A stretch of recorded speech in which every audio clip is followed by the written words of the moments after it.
The iPhone 11, when you really think about it, is pretty much a stop-gap phone. Let's get to the video and let's have a discussion.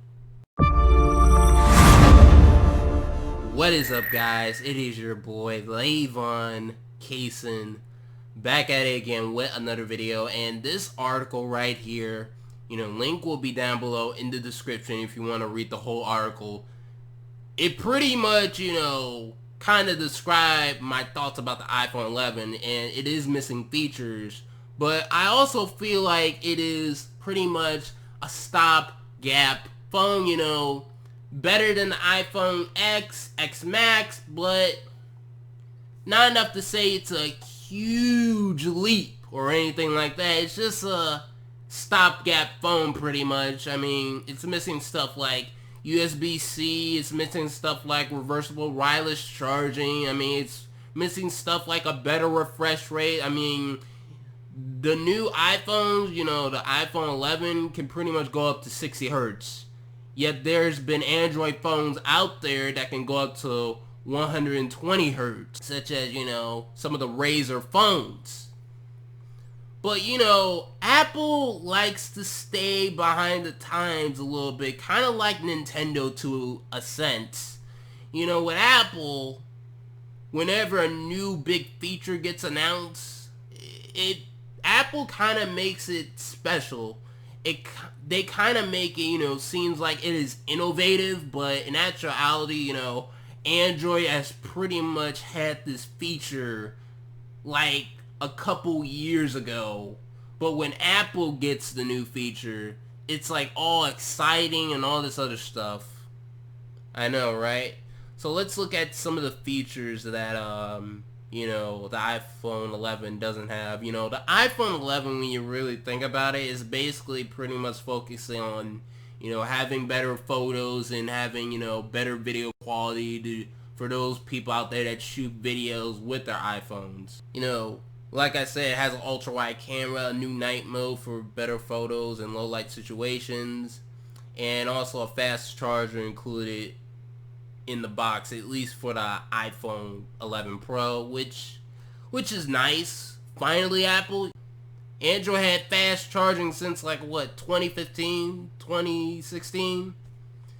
Yeah, Apple just now getting it. Good job, Apple, for catching up. Good job, good job.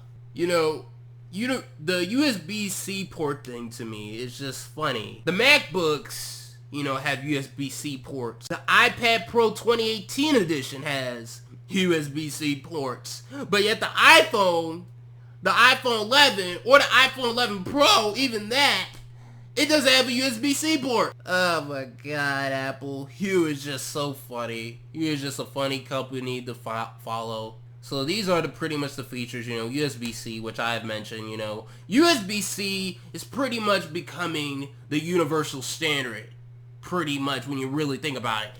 Kind of like how micro USB at one point was the universal standard port to have on your phone.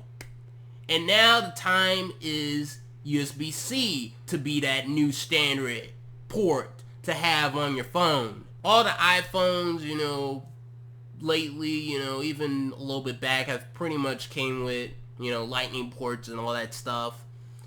But, it's kind of getting old to a sense a little bit. But you know what would be really, really nice? That the USB-C actually has some more use besides charging as far as the iPhones go, as far as the iPhone 12 goes. I hope that there's more of a use with that when the iPhone 12 comes out. And also too, I think that the iPad Pro, a new iPad Pro, as far as it coming out, I think it's going to come out in 2020. I mean, that's just me being realistic, because if there was to be an iPad Pro to be released this year, then they would have announced it when they had that event. Since they didn't announce it on that event, but they announced, the new iPad 7th generation, which basically pretty much has the same A10 Fusion chip as the one last year. I know, right? They announced that, but yet no Pro. It made me think, you know what, they're probably going to release a new iPad Pro in late 2020 sometime, probably. And it's going to probably be real good and special. Faster and smoother screen, you know, I basically mentioned this. The iPhone 11, you know, basically has a 60 hertz screen, while people I've seen Android phones have higher refresh rates than that at some point in time recently. You know, phones like Razer, Asus, OnePlus basically have came out with 90 plus screens. And heck, even the iPad Pro 2018 has a 120 hertz screen. Come on, Apple. Adopt some of these, you know, new features in your, you know, next big iPhone, which will be the iPhone 12. You gotta do it big, Apple. You got to do it big next year. 2020 is gonna be a big year, Apple, for technology. You better make an impact. You better make an impact. No notch design. I mean, I don't really care about the notch thing all that much, but I get it. You know, there's phones out there with a notchless display. But does it bother me personally at the fact that the iPhone 11 has, you know, a notch on it or anything? You know, stuff like that? No, it doesn't really bother me. So yeah, that's my thoughts on that. And in-display, you know, fingerprint sensor.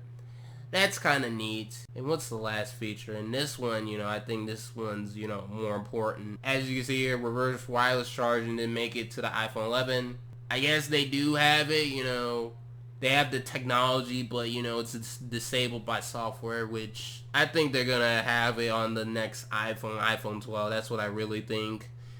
But overall, this article kind of sums up my thoughts about, you know, pretty much on the iPhone 11. It's just a stopgap phone. Nothing more, nothing less. Guys, just wait next year. You want a big change as far as, you know, with iPhones, just wait next year for the iPhone 12.